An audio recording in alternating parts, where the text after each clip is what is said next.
Hello and welcome to VOA's Red Carpet. My name is Jackson Vunganyi. Thank you so much for joining us today. On this episode of Red Carpet, we have Ugandan artist Aida Vee speaking about her latest music and the weekly baseball and softball program in Ekiti, Nigeria. Let's get on with the show. And let's start the show with some highlights of the latest entertainment news from around the world. Let's start off with some music news. The 2023 BET Awards aired live from the Microsoft Theater in Los Angeles. This year's event celebrated 50 years of hip-hop, honoring veteran rapper Busta Rhymes with the Lifetime Achievement Award.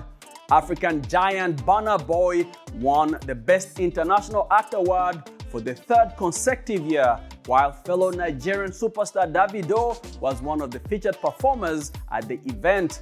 In other music news, American rapper Travis Scott was spotted in Kano State, Nigeria, reportedly shooting a music video. According to reports, the Astroworld Festival founder is currently collaborating with Nigerian superstar Rema on new music. And now turning to more music news, Aida Victoria Nakicho is a Ugandan-American Afropop and R&B singer, songwriter, designer, and entrepreneur. At the age of 15, she started her fashion brand, House of Toria, which developed into VUCA, a streetwear brand. And in 2017, she moved to the United States where she revived her musical career. She spoke to VOA's Sunday Shomari about her latest music projects. Let's take a look.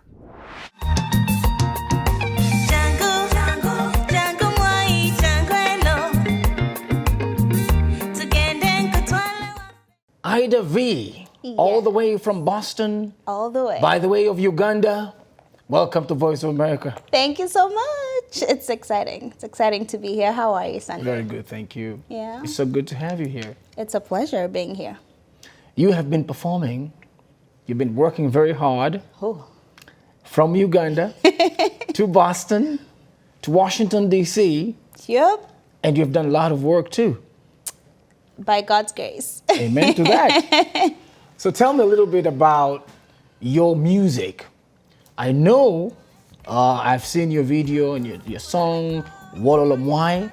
This was your debut. A nice video. Thank you. In Entebbe, you said? Entebbe. Can you imagine that? Next to Lake You're Victoria. Showcasing the beautiful Lake Victoria. Well. And the African dances. Yes. So tell me a little bit of that music and how you came about with that song, which also had more than one language. This is true. Tell me about that. Okay, let's see. Mwai was actually written in Mombasa. In Kenya? Yes, in Kenya, so all my Kenyans. So the bigger story behind Mwai is following your passion, right? As opposed to what society deems right.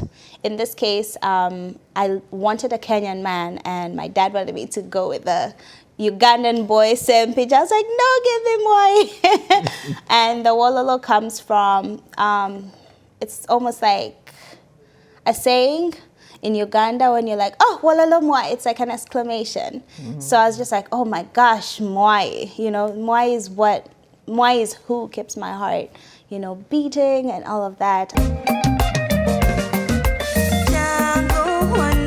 And tell me about how you put together that video with all those nice dances. Oh my God. Whew. Oh, Lord. It collectively took about a week to get ready. And if you're creative, you know that's such a short time, but that's all I had to be in Uganda. So on the day of my birthday, actually, I was shooting that dancing. I was panting over there and I was like, it's my birthday. I should be celebrating. This is it. So it was a collective. It was a group of creatives that came together to bring it to life, you know. Rocky, the producer of the track, really worked amazingly well with me because I wrote it about 5 years ago when I was in Mombasa, you know, and I kept it in my back pocket. So when I went to the studio with Rocky, I was like, I have this concert. And I was like, and he's like, oh, he started playing. I was like, yes, you know, so it was such a, it was so memorable. Come on right here, hold on tight, boy.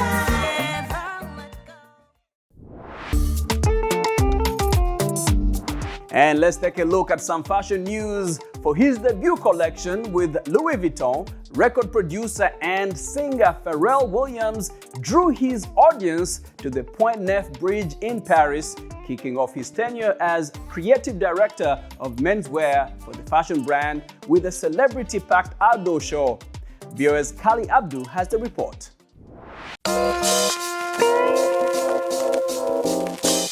In a show that further anchored the LVMH-owned label in popular culture, models strode across the gold-painted runway to live music.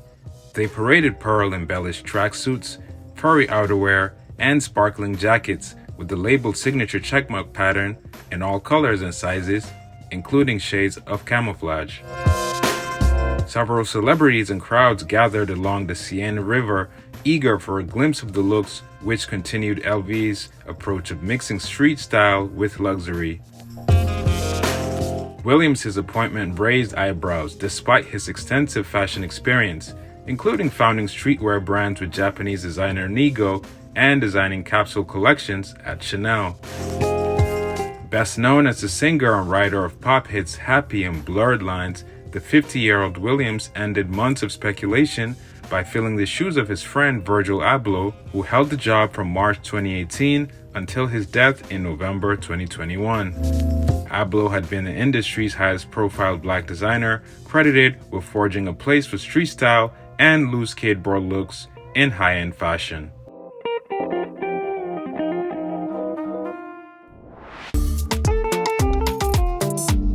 AI is transforming every aspect of our lives, from healthcare to education to entertainment. With new breakthroughs and applications emerging every day, AI is reshaping the future of humanity and the planet.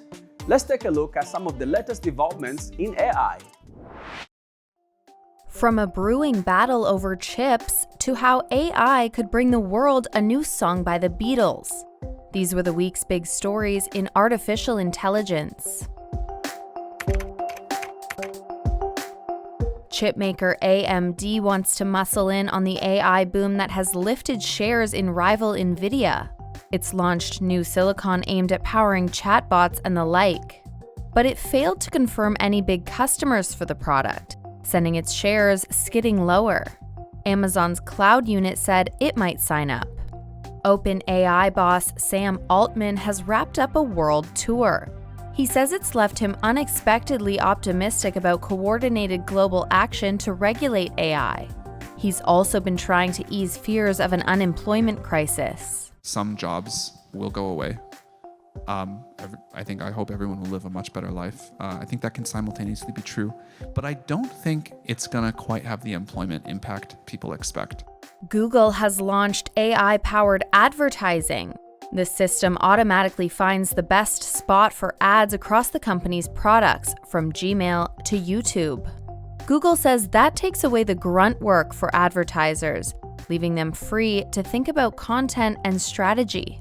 IKEA has assembled its own chatbot.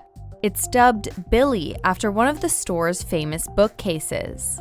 IKEA says it handled 47% of inquiries to call centers over the past 2 years.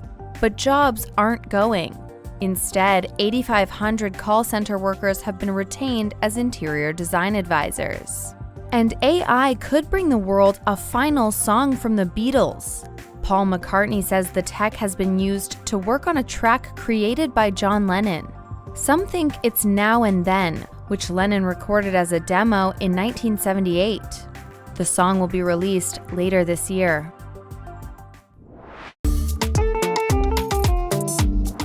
Drone photographers and videographers from around the world submitted more than 65,000 pieces of work in an annual online competition.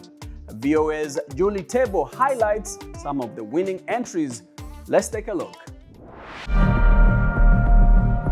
Bird's-eye views of land and seascapes can offer a rare glimpse into some of the remotest areas on Earth, get us close to wildlife, and provide different views of some of the world's most iconic sites. These striking images were just a few of the winning entries in a recent drone video and photo contest that was organized by DJI, a leading drone company, and Sky Pixel. one of the world's most popular online platforms for aerial photographers and videographers. It drew more than 65,000 submissions from all corners of the world. The competition was created to really push the boundaries of what drone videography and photography could capture.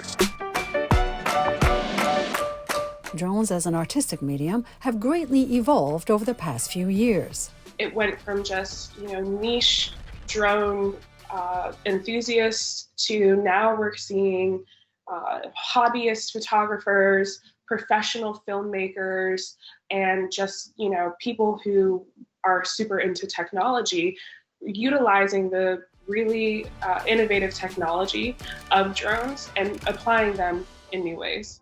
Taken from just the right angle, drones can also transform the ordinary into the extraordinary. An image of two women collecting water lilies in a pond in Vietnam creates the illusion of a floral pattern on the water. And a photo of active lava running down the side of a volcano in Iceland creates a distinctly lizard shape.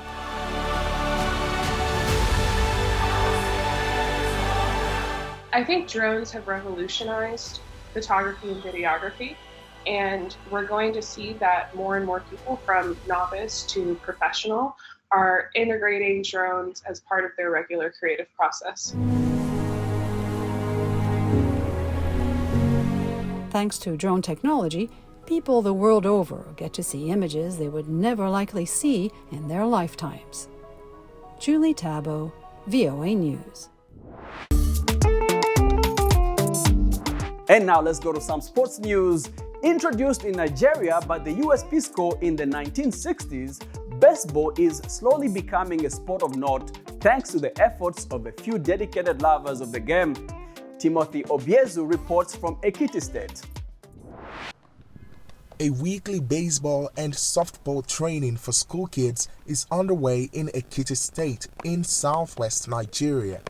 Baseball coach Oluwafemi Aina started the training camp in 2014 with only 5 baseballs, 2 softballs and a bat. Now, his team, Ekiti Kete Little League Baseball and Softball, has drawn participants from 6 schools in the state, and Aina says there's not enough playing fields. Baseball is not known anyway. We know, the way it was known in the US and other parts of the world, But because of the passion I have for the game, I don't have any option than to just push it. And the major setback of the game is gear and equipment. In 2002, Aina quit football to join the first baseball training in Ekiti State. And despite many challenges over the years, he says his passion for the game has only grown. In January of this year, he attended Wendell State Umpire School in the United States as part of his quest to bring baseball back to Nigeria. Youngsters like Philip Fagbenro say they have big dreams. In the nearest future, I see myself to excel with my teammates, every one of us, to go higher, in the USA, everywhere around the world. Emmanuel Olayinka says all they need is an opportunity. If we should be given a chance, which I believe it will be possible, we like to go out as a team to play outside the country. I think that is a great chance. We are hoping for that. But first, they'll be working hard to win local sponsors and make the game more popular at home. Timothy Obiezu for VOA News, Abuja, Nigeria. And with that, we come to the end of our show today. Thank you so much for hanging out with me. My name is Jackson Bunganyi. For more entertainment news, remember to check us out at voaafrica.com. We are also on Facebook, on Instagram, and on YouTube. Do not forget to like and share and subscribe. Until next time, goodbye everyone.